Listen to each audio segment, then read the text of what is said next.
ศาสนาสำหรับชาติเราศาสนาในสมัยนี้เป็นของที่แยกจากชาติไม่ได้เป็นความจำเป็นที่เราทั้งหลายผู้เป็นไทยจะต้องมั่นคงอยู่ในศาสนาพระพุทธซึ่งเป็นศาสนาสำหรับชาติเราพระพุทธศาสนาก็ดีหรือศาสนาใดก็ดีที่ตั้งมั่นอยู่ได้ก็ด้วยความมั่นคงของผู้เลื่อมใสตั้งใจที่จะรักษาและข้าพเจ้าพูดทั้งนี้ก็เพื่อชักชวนท่านทั้งหลายอย่างเป็นเพื่อนไทยและเพื่อนพุทธศาสนิกชนด้วยกันทั้งนั้นเพื่อความมั่นคงแห่งพระพุทธศาสนาข้าพเจ้ารู้สึกว่าได้ทำหน้าที่สมควรแก่อุปถัมภ์พระพุทธศาสนาเราจะตั้งใจรักษาศาสนาของเราด้วยชีวิตและถ้าท่านตั้งใจจะช่วยข้าพเจ้าในกิจอันใหญ่นี้แล้วก็จะเป็นที่พอใจข้าพเจ้าเป็นอันมากเพราะฉะนั้นเป็นหน้าที่ของเราทั้งหลายที่จะช่วยกันบำรุงรักษาพระพุทธศาสนาอย่าให้เสื่อมสูญไปการที่จะบำรุงพระพุทธศาสนาเราต้องรู้สึกก่อนว่าหลักของพระพุทธศาสนาคืออะไร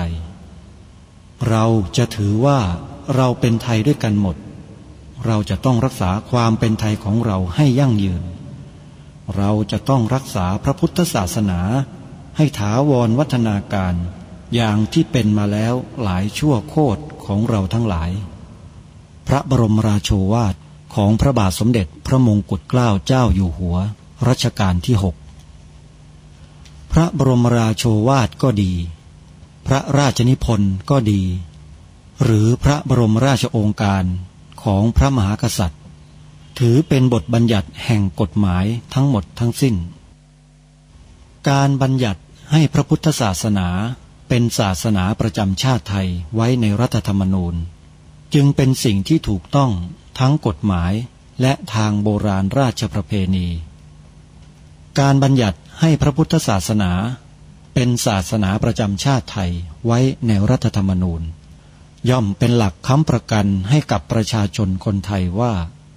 ตนได้ปฏิบัติตามกฎหมายอย่างแท้จริงการบัญญัติให้พระพุทธศาสนาเป็นศาสนาประจำชาติไทยไว้ในรัฐธรรมนูญ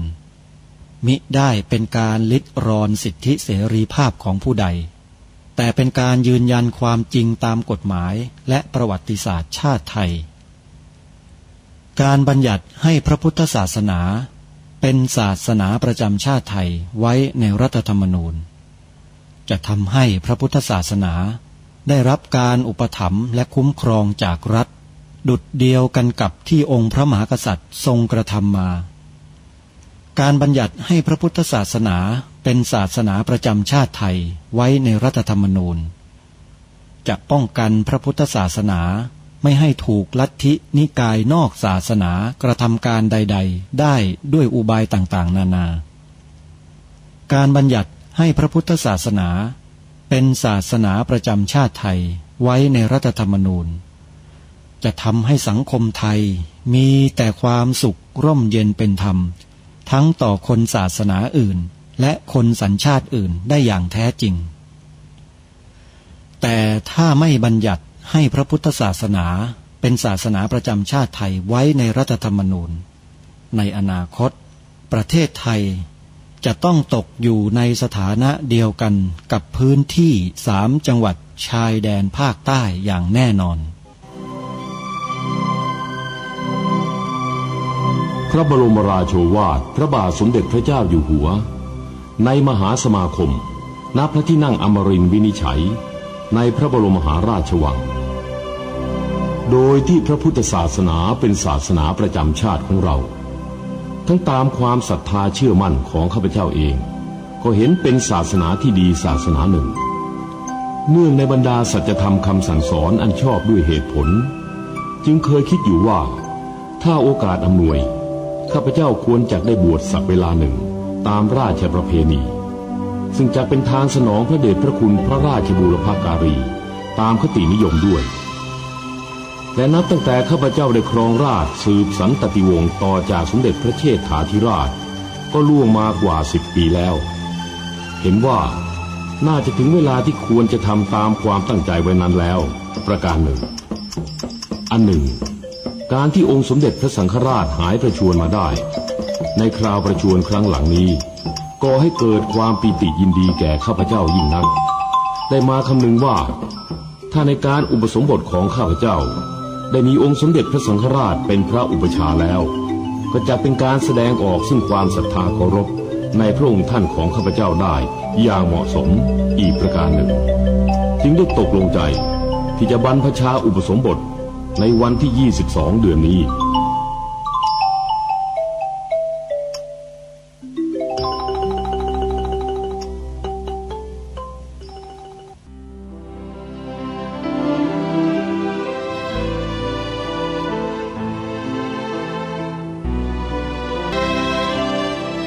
ขอกราบถวายความนอบน้อมแด่พระรัตนตรัยถวายความเคารพพระมหาเถระพระเถรานุเถระทุกท่านขอความสุขความเจริญในธรรมจงบังเกิดมีแด่ท่านสาธุชนที่กำลังติดตามรับฟังรายการจากสถานีวิทยุแห่งนี้ทุกท่านขอนำท่านผู้ฟังเข้าสู่รายการคดีโลกคดีธรรม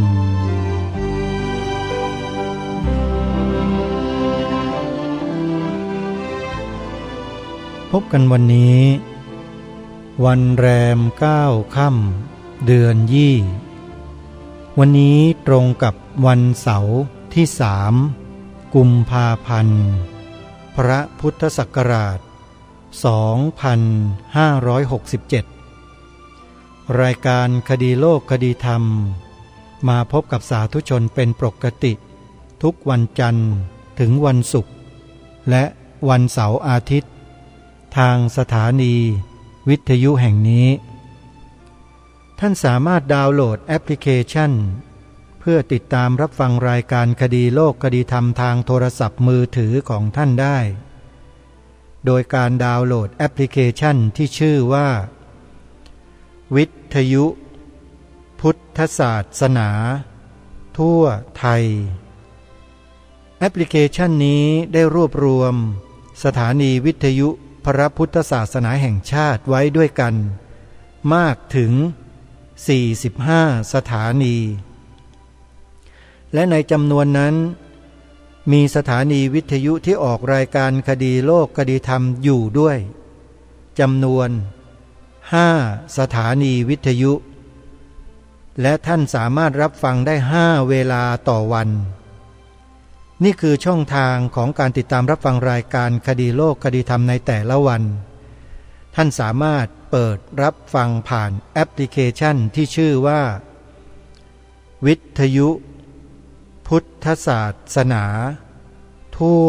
ไทยวันนี้เป็นวันที่ท่านพระครูดมวรานุวัตรพระครูปริยัติโพธิธรรมได้นำพาคณะญาติธรรมไปร่วมงานปฏิบัติธรรมวันนัดพบผู้ใฝ่ธรรมณวัดไตรสิกขาทลามลตารามบ้านฝางตำบลแพทย์อำเภอคำตากล้าจังหวัดสกลนครเป็นวันแรกแต่งานนั้นมีมาตั้งแต่วันที่1 กุมภาพันธ์แล้วก็จะไปสิ้นสุดลงในวันที่7 กุมภาพันธ์เรียกว่าจัดงานกัน7 วัน 7 คืนนะโยมนะใครที่จะเดินทางไปร่วมกิจกรรมก็ยังมีโอกาสไปได้ทันบรรยากาศของผู้คนนุ่งขาวห่มขาวมีเป็นจำนวนเรือนพันหลายพันคนที่ศาลาปฏิบัติธรรมของวัดไตรสิกขาดังกล่าวก็สามารถเดินทางไปได้งานเขาจะมีถึงวันที่7 กุมภาพันธ์นะฮะและในงานนี้ก็จะมีการบอกบุญญาติโยมให้ร่วมกันบริจาคสร้างศาลาเชียงทองกันด้วยนะใครที่ยังไม่ได้มีโอกาสร่วมบารมีทานบารมีธรรมกับพระอาจารย์สมภพโชติปัญโยก็สามารถร่วมบุญกับท่านได้ในขณะที่ท่านยังมีชีวิตอยู่พระอาจารย์สมภพพร้อมที่จะออกมาให้ญาติโยมสาธุชนได้กราบไหว้ท่านถึงที่ศาลาปฏิบัติธรรม ถ้าใครไปก็จะได้กราบท่านเพราะฉะนั้นใครที่สะดวกก็ขอเชิญได้นะโยมนะคืนนี้จะมีการแสดงธรรมสอดแจ้งคือมีการแสดงธรรมฟังธรรมกันไปตลอดทั้งคืนในคืนวันเสาร์ที่3นี้จนถึงรุ่งเช้าพอถึงตอนเช้าก็จะร่วมกันทำบุญใส่บาตรพระสงฆ์จะมีพระสงฆ์เดินแถวรับบิณฑบาตกับญาติโยมสาธุชนรอบสระน้ำนะใครที่ไม่อยากจะพลาดบรรยากาศดังกล่าวก็เดินทางไปร่วมงานบุญครั้งนี้กันสำหรับญาติโยมที่ฟังรายการอยู่ในภูมิภาคต่างๆของประเทศไม่ว่าจะเป็นภาคเหนือภาคอีสานภาคกลางภาคตะวันออกภาคตะวันตกหรือว่าภาคใต้ก็ตามท่านฟังรายการจากสถานีวิทยุสถานีใดขอให้ท่านไปทำบุญค่ากระแสไฟฟ้าถวายให้กับสถานีวิทยุนั้นๆนะโยมนะเท่ากับว่าร่วมสนับสนุนรายการคดีโลกคดีธรรมไปด้วยอาตมาภาพประชาสัมพันธ์ให้ทุกท่านได้ร่วมด้วยช่วยกันภาคเหนือก็มีวัดหนองกายอยู่ที่ตำบลสันป่ายางอำเภอแม่แตงจังหวัดเชียงใหม่มีสถานีวิทยุ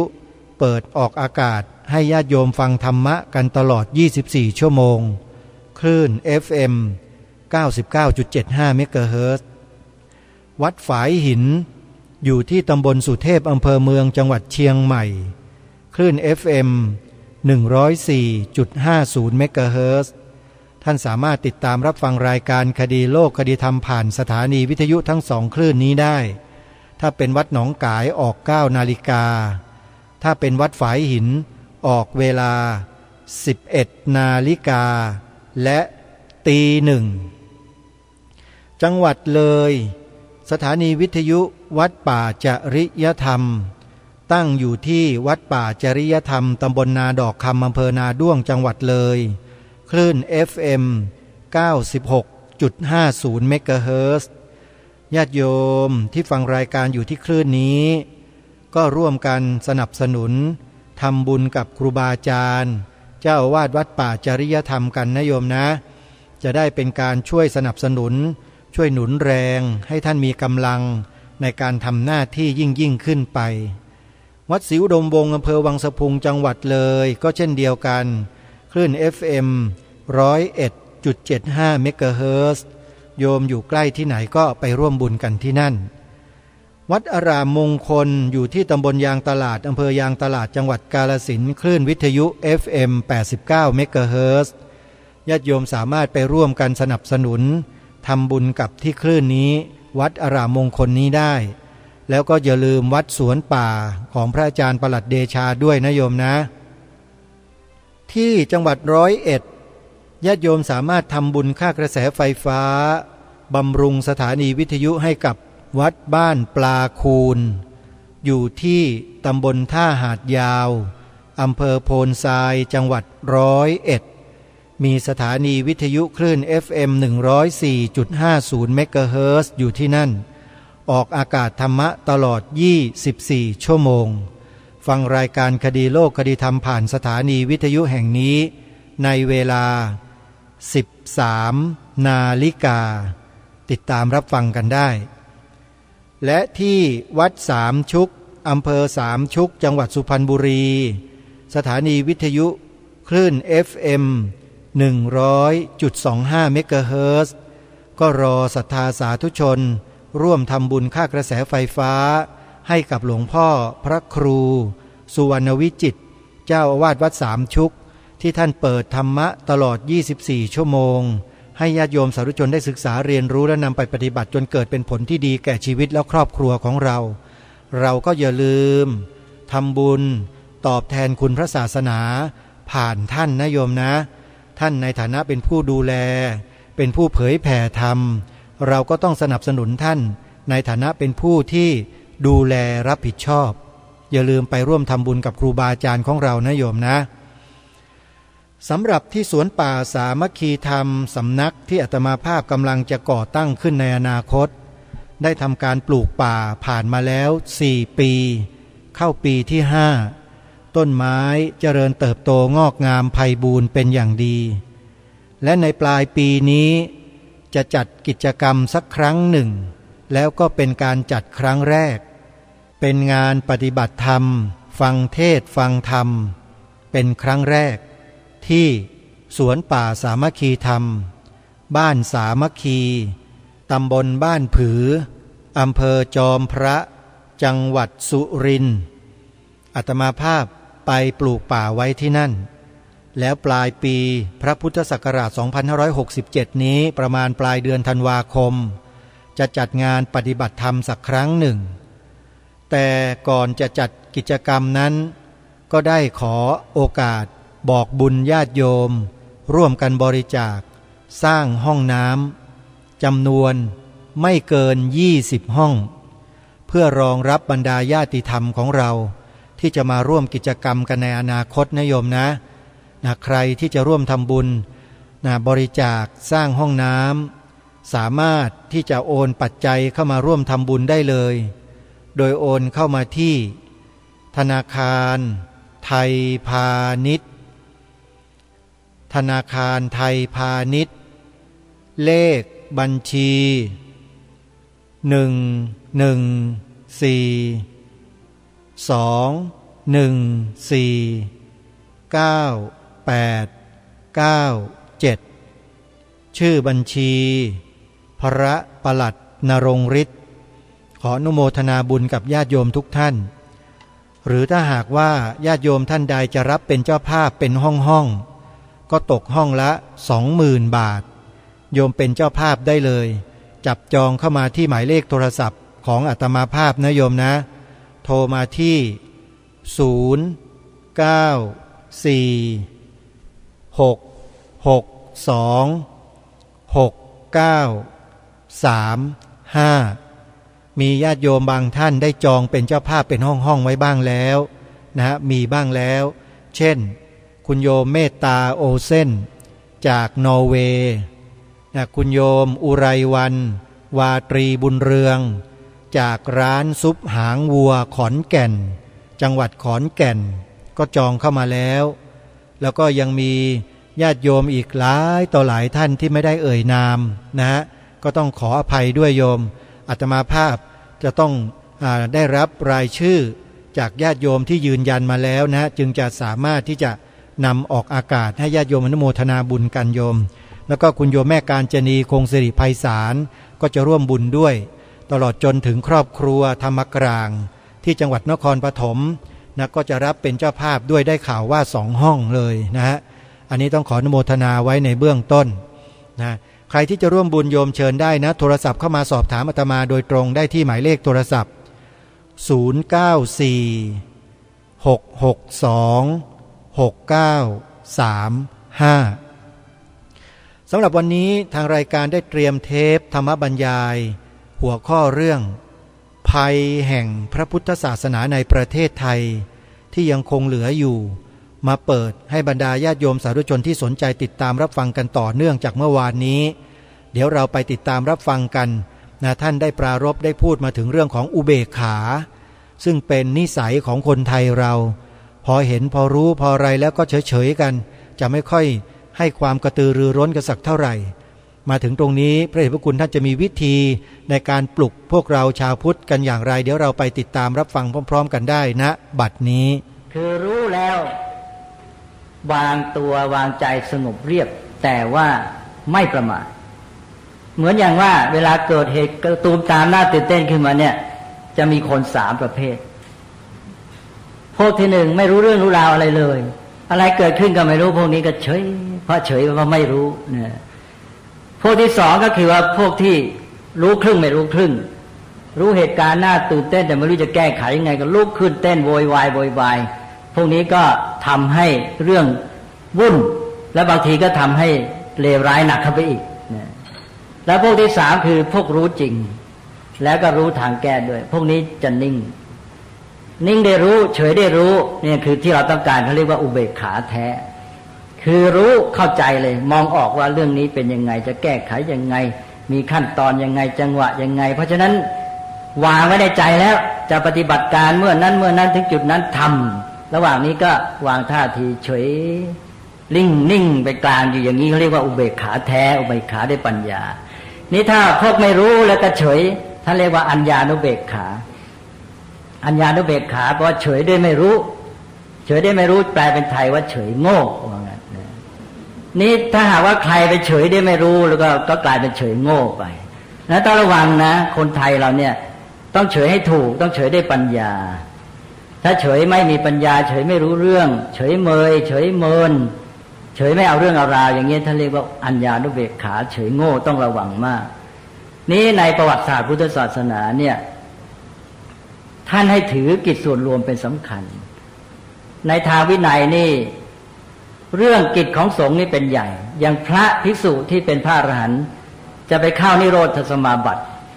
จะต้องวางใจไว้ก่อนเลยว่าถ้ามีเรื่องส่วนรวมของสงฆ์เกิดขึ้นต้องออกจากนิโรธสมาบัติทันทีอย่างนั้นนะ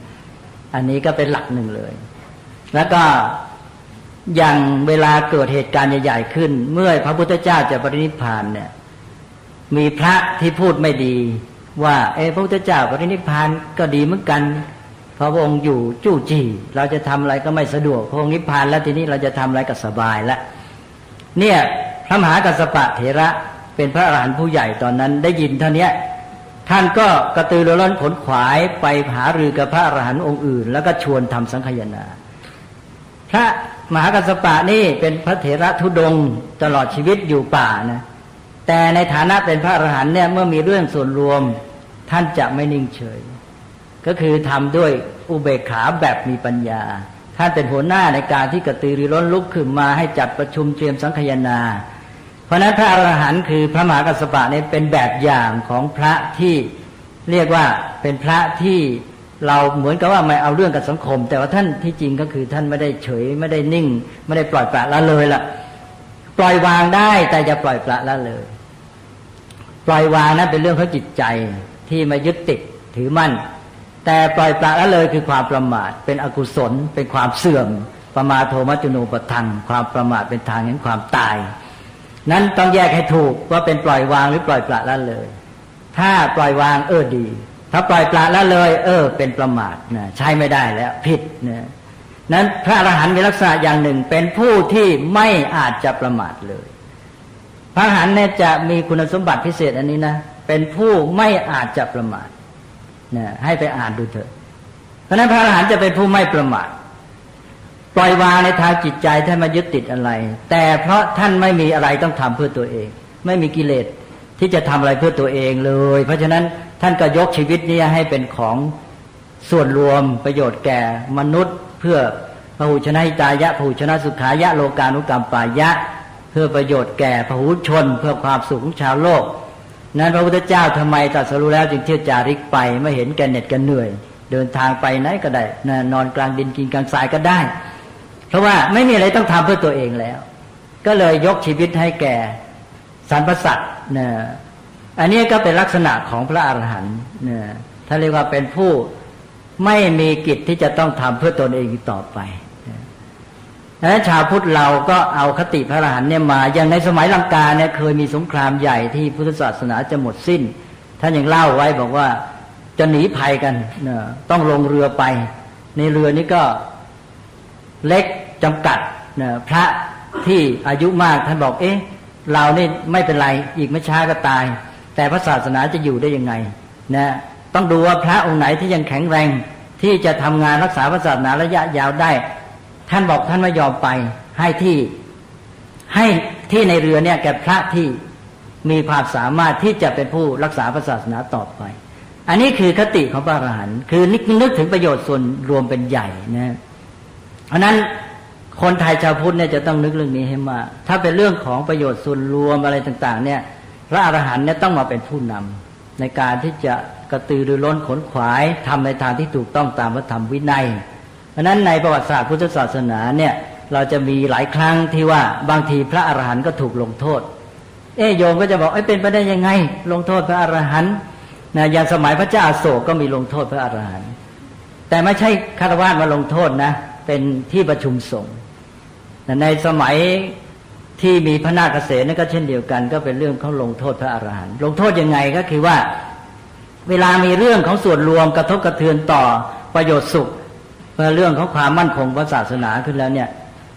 พระที่รับผิดชอบการพระศาสนาโดยเฉพาะพระอรหันต์เนี่ยจะมาประชุมกันแล้วพิจารณาปรึกษาว่าจะแก้ไขปัญหาอย่างไรนะแล้วจะมอบให้ใครทำหน้าที่อะไรนะอย่างตอนเรื่องพระนาคเกษก็ดีตอนพระเจ้าอโศกก็ดีก็จะมีการพิจารณาว่าองค์นั้นมีความสามารถทางนั้นน่าจะมาช่วยได้ท่านก็รู้กันอยู่แล้วก็องค์นั้นไม่มานี่ในที่ประชุมทำไมไม่มาเราโมไปอยู่ห่างไกลไปอยู่ในป่าซะนี่เลยลงโทษเลยว่างั้นนะบอกในแสดงว่าไม่เอาภาระของที่ประชุมหรือส่วนใหญ่ของสงฆ์เท่าที่ควรก็ลงโทษเรียกตัวมาแล้วก็มอบภาระให้นะการลงโทษของพระอรหันต์ก็คือมอบงานให้ทำนะไม่ใช่ลงโทษอะไรที่เสียหายหรอกนะก็อย่างองค์หนึ่งก็ได้รับมอบภาระให้ไปติดตามดูหาเด็กที่จะมาบวชและก็จะมาเป็นกำลังของศาสนาที่มีความเฉลียวฉลาดแล้วก็สั่งสอนให้การศึกษาจนทั้งมีความรู้ความสามารถที่จะไปช่วยรักษาศาสนาได้อันนี้คือคติพระอรหันต์ที่เรามีประเพณีปฏิบัติกันมานั้นชาวพุทธจะต้องตั้งท่าทีให้ถูกต้องว่าพระอรหันต์เป็นผู้นำของพระศาสนาเป็นผู้นำของพุทธบริษัทก็เป็นผู้ที่เอาใจใส่ต่อประโยชน์สุขของส่วนรวมและจะไม่ปล่อยปละละเลยเพราะว่าการปล่อยปละละเลยนั้นเป็นความประมาทอย่างที่ว่าอันนี้ก็ขอผ่านไปทีนี้อีกเรื่องหนึ่งก็คือภัยภายในที่สำคัญที่ท่านประธานการเสวนาก็ได้พูดยกตัวอย่างไปบ้างแล้วเช่นจับพระที่ยักยอกเงินวัดหรืออะไรต่างๆเหล่านี้นี่ก็เป็นเรื่องของความเสื่อมในวงการพระสงฆ์ซึ่งเราจะต้องยอมรับความจริงเนี่ยว่าเวลานี้ปัญหาของเราเยอะทีเดียวความเสื่อมเนี่ยพูดมานานแล้วพูดจนกระทั่งว่าไม่รู้จะพูดยังไงเนี่ยพูดแล้วพูดอีกเนี่ยบอกว่าเหมือนอย่างกระแสน้ำที่ไหลมาจะตกเหวเนี่ยก็ควรจะรีบตะเกียกตะกายออกจากไอ้กระแสน้ำที่มันจะไหลลงเหวซะและโดยเฉพาะก็คือว่าปัญหาของเราเนี่ยมันสะสมมานานมันหมักหมมไม่ใช่มามัวดูแต่ไอ้ผลปลายที่เกิดหรอกผลที่มาเกิดอย่างเนี้ยมันเป็นเพียงอาการปรากฏของโรคเท่านั้นเหมือนแผลผุพองอันนี้ไอ้ที่เราจะต้องแก้ก็คือว่าเลือดเสียลมเสียอะไรต่างๆเหล่านี้น้ำเหลืองเสียก็ต้องดูว่าสาเหตุมาจากไหนแล้วไปแก้ที่นั่นมาติมาพูดมาบ่นกันอยู่เฉพาะอาการปรากฏเนี่ยมันแก้อะไรไม่ได้นี่เราก็ดูว่าไอ้ที่เกิดปรากฏการณ์ปัญหาความเสื่อมต่างๆเหล่านี้มันเป็นเครื่องฟ้องว่าการพระศาสนาของเราและรวมทั้งวงการพุทธบริษัทเนี่ยมันได้เสื่อมมานานแล้วกระแสเสื่อมเหตุปัจจัยมันสร้างกันมาหมักหมมมานานจนกระทั่งมันต้องโผล่ออกมาเป็นแผลผุพองเป็นต้นแล้วเพราะนั้นเราก็ต้องกลับไปแก้สาเหตุของมันแต่อาการปรากฏชั่วคราวเฉพาะหน้าก็แก้ด้วยนะไม่ใช่ทิ้งคือต้องแก้สองอย่างแก้เฉพาะหน้าระยะสั้นกับแก้ระยะยาวนี่ปัญหาสำคัญของเราเนี่ยก็คือเวลานี้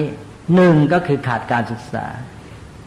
โยมลองดูเถอะพระบวชเข้ามาในต่างจังหวัดมากมายบวชเข้ามาไม่ได้เรียนอะไรเลย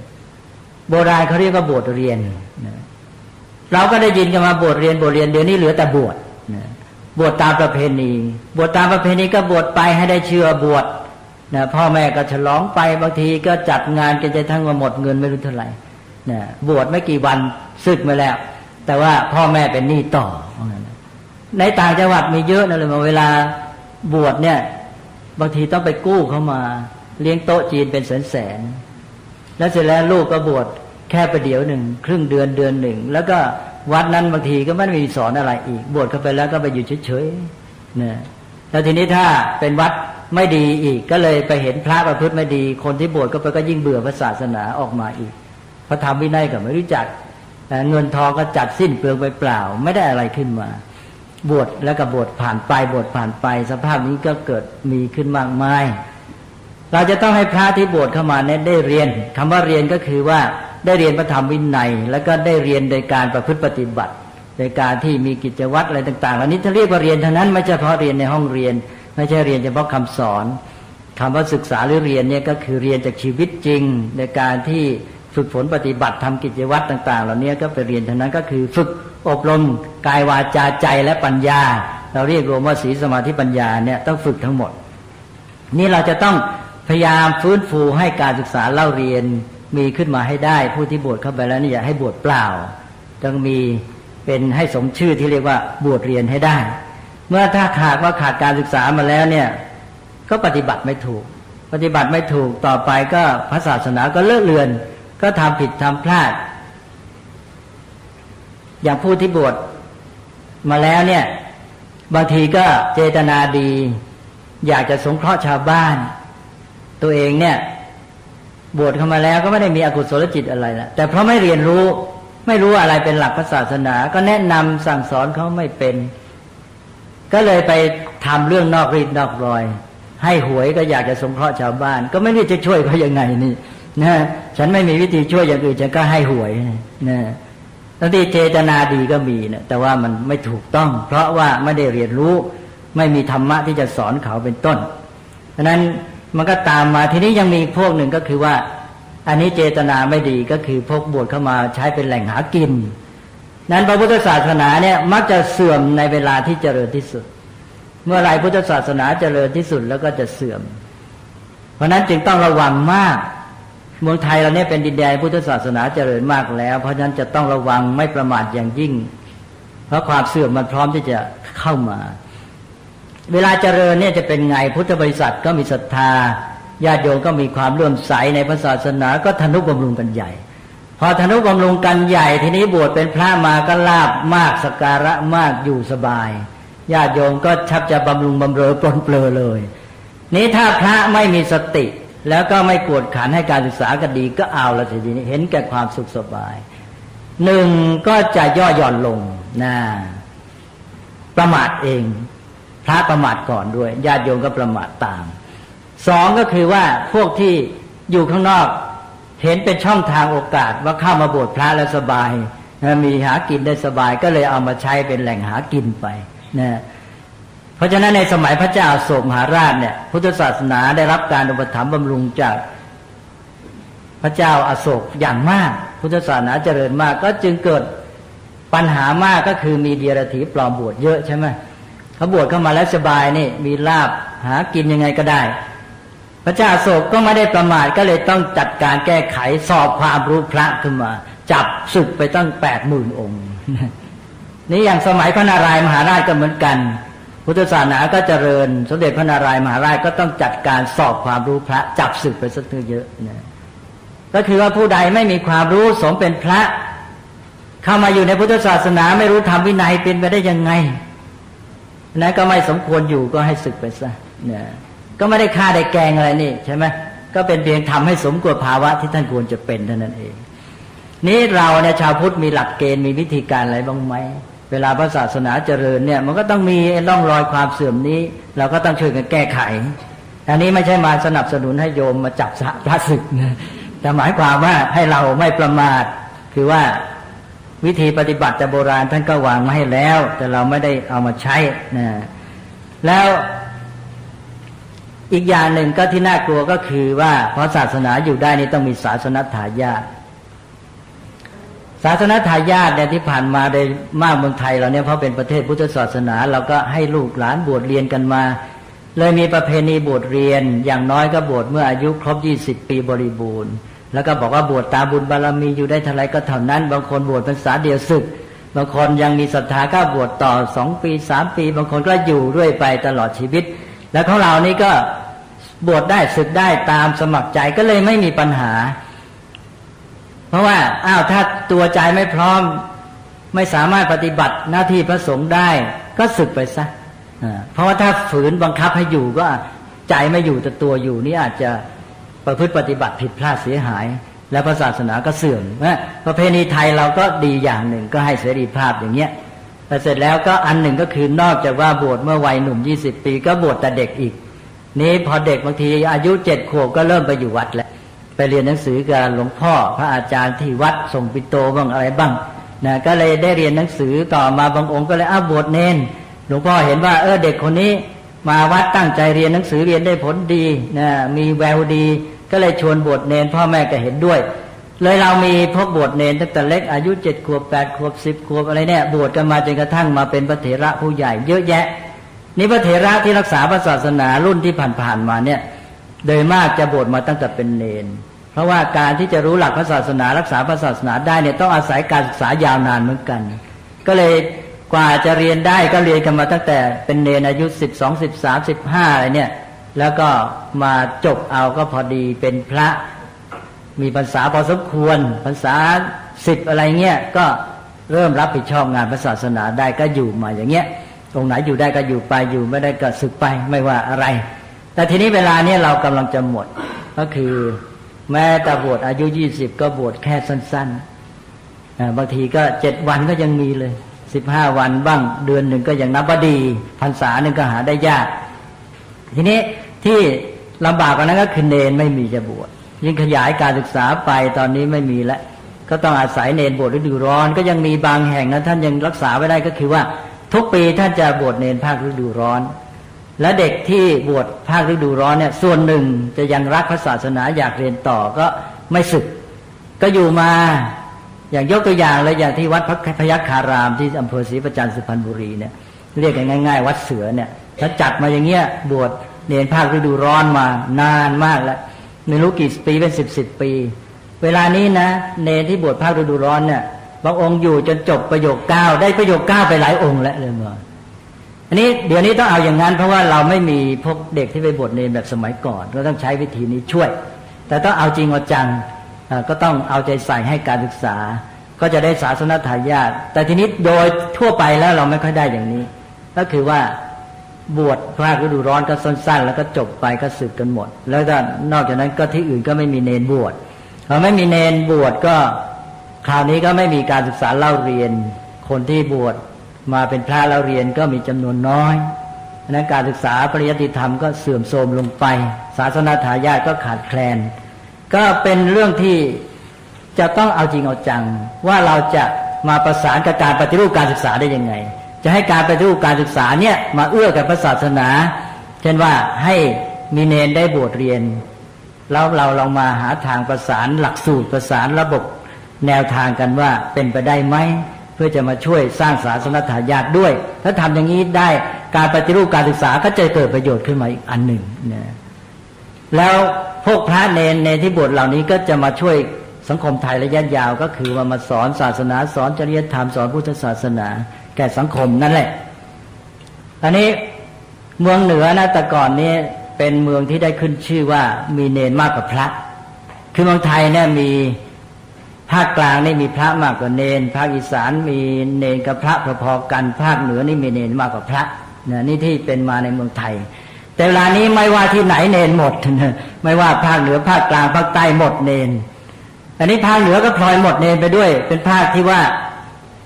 เขาเรียกเณรว่าพระใช่ไหมเลยบอกภาคเหนือนะแล้วเรียกพระว่าตุนะคือบอกว่าพระนี่คือเณรเพราะนั้นก็การบวชพระคือบวชเณรนี่เป็นเรื่องใหญ่มากของชาวเหนือเขาก็ถือเป็นสำคัญเลยการบวชเณรนี่เวลานี้ไม่มีเณรจนกระทั่งได้ทราบว่าต้องไปเอาเณรจาก12ปันนามาคือเอาต่างประเทศมาเอาจากประเทศจีนมาแต่ว่าเป็นไทยเหมือนกันเป็นไทย12ปันนานอกประเทศนะก็เลยไทยคนเหนือเองก็ไม่มีบวชเณรอันนี้ก็เป็นความเสื่อมอย่างหนึ่งในระยะยาวที่จะต้องเอาใจใส่ด้วยไม่เฉพาะเณรไม่มีพระที่จะรักษาวัดเดี๋ยวนี้ก็หายากเดี๋ยวนี้เขามีวัดหลวงชนิดใหม่เนี่ยมีผู้มาถามปัญหาบอกว่าเดี๋ยวนี้มีวัดหลวงชนิดใหม่ชนิดหนึ่งนะรู้ไหมก็งงว่าวัดหลวงอะไรพูดกันไปมาบอกว่าวัดหลวงตาวัดหลวงชนิดใหม่วัดหลวงตาทำไมถึงวัดหลวงตาก็คือว่าเดี๋ยวนี้มันไม่มีพระรักษาพระศาสนาแล้วก็เลยคนแก่ๆนั่นแหละเวลาเลิกทำงานทำการบางคนก็หาความสงบก็ตั้งใจมาดีก็มาบวชแต่บางคนตั้งใจไม่ดีก็มีเข้ามาใช้พระศาสนาเป็นที่พักผ่อนหาอาชีพอะไรไปเลยก็มีนี่ก็มาบวชเมื่ออายุมากแล้วก็ไม่ได้ร่ำเรียนอะไรก็ไม่ค่อยรู้ก็ได้แต่รักษาวัดนี่หลายปีมาแล้วเวลาไปต่างจังหวัดเนี่ยไปพบพระอายุ70 75 60กว่าไปถามท่านพรรษาเท่าไรครับบอก1 พรรษาว่างั้นนะอะไรอย่างเงี้ยแต่ก่อนนี้เราไปเห็นพระสูงอายุเราก็ต้องนึกว่าเป็นพระผู้ใหญ่บวชมานานญาติโยมต้องระวังนะอันนี้ก็เป็นเรื่องหนึ่งที่ต้องรู้ เอาลองไปเถอะไปต่างจังหวัดต้องถามพรรษาพระด้วย เพราะท่านบวชมากี่พรรษาปรากฏว่าเป็นอย่างเงี้ยเป็นส่วนใหญ่ คือไม่มีพระที่อยู่มาจริงได้รับการศึกษาอบรมในพระธรรมวินัยหรอกเป็นผู้ที่มาบวชอย่างนั้นเองเมื่อแก่ตั้งใจดีบ้างไม่ดีบ้างที่ท่านดีก็เราอนุโมทนาแต่เราก็ต้องรู้ความเป็นจริงว่าถึงท่านจะมาดีก็เถอะท่านก็ทำอะไรได้ไม่ได้เท่าไหร่เพราะว่าไม่มีเวลาที่จะศึกษาเล่าเรียนแล้วก็ร่างกายก็ทรุดโทรมแล้วจะเล่าเรียนอะไรก็ไม่ไหวนั้นท่านก็ได้แต่มาอยู่รักษาวัดนี่เวลาหนังสือพิมพ์ลงเนี่ยเราควรจะสืบด้วยมีข่าวพระบางทีอายุต้องเยอะแล้วประพฤติไม่ดีเนี่ยหนังสือพิมพ์น่าจะให้ข้อมูลที่เป็นประโยชน์กับสังคมว่าองค์นี้บวชเมื่อไรมาจากไหนพื้นฐานบางทีบวชได้ปี2 ปีแล้วเป็นคนก็ไม่ดีอยู่แล้วในหมู่บ้านนั้นน่ะคนแย่อยู่แล้วในชุมชนนั้นแล้วก็เข้ามาบวชนี่เขาเรียกว่าบวชอาศัยพระศาสนาเลี้ยงชีพเป็นปัญหามากนะอันนี้บวชเข้ามาแล้วไม่รู้อะไรอย่างอาตมาตอนอยู่ที่ภูเขาที่พนมสารคามก็บางทีมีญาติโยมมาเขาก็มาเยี่ยมแล้วเล่าให้ฟังบอกที่วัดผมนะพระท่านก็บวชมาพรรษาน้อยๆเจ้าอาวาสก็ไม่มีนี้ท่านก็ต้องทำเป็นหัวหน้าประกอบพิธีเวลาทำพิธีผมก็ต้องบอกท่านว่างั้นนะต้องให้โยมบอกบทมัคคณายกบอกว่าตอนนี้ให้ศีลนะตอนนี้ให้ทำอย่างนั้นนะคือพระท่านบวชมาใหม่ท่านไม่เป็นเนี่ยแทนที่จะเป็นพระนำโยมก็ต้องโยมนำพระนี่คือสภาพที่เป็นจริงเวลาปัจจุบันนี้และก็ยิ่งร้ายกว่านั้นก็คือว่าต้องประมูลพระแล้วโยมเคยได้ยินไหมบางถิ่นเนี่ยไม่มีพระวัดไม่มีพระก็มาทำไงญาติโยมก็ต้องการพระในเวลามีพิธีมีเรื่องมีราวมีงานศพอะไรเงี้ยไม่มีพระก็เลยไปประมูลพระกันเคยมีพระมาที่วัดท่านมาจากไหนไปไงมาไงถามได้ความว่าโอ้ผมเดิมอยู่นั่นตอนนี้ไปอยู่ที่จังหวัดเชียงรายไปอยู่ทำไมเป็นอย่างนั้นมีโยมเข้ามาติดต่อว่าถ้าไปอยู่นั่นแล้วก็จะให้เงินเท่านี้อย่างนั้นนะประตูประมูลกันเป็นข้าวสารเป็นกระสอบเท่านั้นกระสอบเท่านี้กระสอบก็มีนะอย่างนี้เป็นมาหลายปีแล้วนะเลยพรญาติโยมทราบหรือเปล่านี่คือความเสื่อมของศาสนานะอย่างภาคใต้ก็มีบางแห่งนี่ท่านเจ้าคณะจังหวัดองค์หนึ่งท่านเล่าให้ฟังว่าวัดนี่พอจะเข้าพรรษาทีหนึ่งก็คนในหมู่บ้านก็มาประชุมกันตกลงว่าปีนี้ใครจะบวชได้บ้างนะไปบวชรักษาวัดแล้วพอรับกฐินได้5 องค์นะแล้วก็ไปบวชกันพอรับกฐินเสร็จแล้วก็ใครจะศึกก็ศึกนะปีหน้าว่ากันใหม่นั่นแหละนี่คือชีวิตวิธีรักษาวัดแล้วมันจะเอาอะไรท่านสาธุชนผู้ฟังทุกท่านเวลาของรายการใกล้จะหมดขอตัดสัญญาณมาสรุปช่วงท้ายเล็กน้อยเพื่อนำพวกเราไปติดตามรับฟังในวันต่อไปพระเดชพระคุณท่านเจ้าพระคุณสมเด็จพระพุทธโฆษาจารย์ปอ.ประยุตโตท่านได้บรรยายเรื่องภัยแห่งพระพุทธศาสนาในประเทศไทยไว้ตั้งแต่วันที่2 กันยายนพระพุทธศักราช2544เมื่อ21 ปีกว่ามาแล้วแต่ยังคงใช้ได้สำหรับในปัจจุบันและอนาคตสถานการณ์ที่เกิดขึ้นในหมู่พุทธบริษัทในหมู่พี่น้องคนไทยของเรามีอยู่มากมายหลากหลายประการที่จะต้องปรับจะต้องแก้กันอีกเยอะซึ่งเราก็ได้ฟังพระเดชพระคุณท่านได้บรรยายให้ความรู้มาในระดับหนึ่งแล้วแต่ว่ายังไม่ทันจบวันพรุ่งนี้เราจะได้มาฟังกันต่อเนื่องต่อไปเรื่องของภัยภายนอกท่านบอกไว้ชัดเจนว่าเกิดจากแนวความคิดอย่างไรแล้วนำไปสู่การกระทำเช่นไรส่วนภัยภายในนั้นเกิดขึ้นมาจากอะไรเกิดเพราะพระสงฆ์อย่างเดียวไหมหรือเกิดเพราะอุบาสกอุบาสิกาคฤหัสถ์ญาติโยมมีส่วนด้วยหรือเปล่าซึ่งพระเดชพระคุณท่านเจ้าพระคุณสมเด็จได้อธิบายความไว้ละเอียดทุกประการแล้วเพราะฉะนั้นเดี๋ยววันพรุ่งนี้เนื้อหาที่เหลือเรามาติดตามรับฟังกันต่อสำหรับวันนี้เวลาของรายการหมดแล้วอาตมาภาพต้องขอสมมุติยุติรายการไว้แต่เพียงเท่านี้ พบกับรายการได้ใหม่ในวันต่อไปขอความสุขความสวัสดีในธรรมแห่งองค์สมเด็จพระบรมศาสดาสัมมาสัมพุทธเจ้าจงปรากฏเกิดมีขึ้นในจิตใจของท่านผู้ฟังทุกท่านทุกคนเทินขอเจริญพรกล้าคิดก็ต้องกล้าทำอย่ากลัวถ้าทำความดีเป็นศึกษาปัญหาให้ทันท่วงทีเมืองไทยจะพัฒนากว่านี้รายการดีคดีโลกคดีธรรมขอรำพันบรรยายความคิดเครื่องหมายแห่งสีทั้งสามงามถนัดขาวคือบริสุทธิ์สีสวัสดิ์หมายพระไตรรัตน์และธรรมะคุ้มจิตไทยแดงคือโลหิตเราใสซึ่งยอมสละได้เพื่อรักษาชาติศาสนาน้ำเงินคือสีโสภาอันจอมประชาพระโปรดเป็นของส่วนองค์จัดริ้วเข้าเป็นไตรรงค์จึงเป็นสีธงที่รักแห่งเราชาวไทยทหารอวตารนำไปยงยุทธวิชัยวิชิตก็ชูเกียรติสยามประเทศไทยที่เจริญมั่นคงมาได้จนถึงทุกวันนี้มิได้เกิดขึ้นจากความหวาดกลัวอย่างคลานเขาแต่บรรพบุรุษไทยของเราทุกยุคทุกสมัย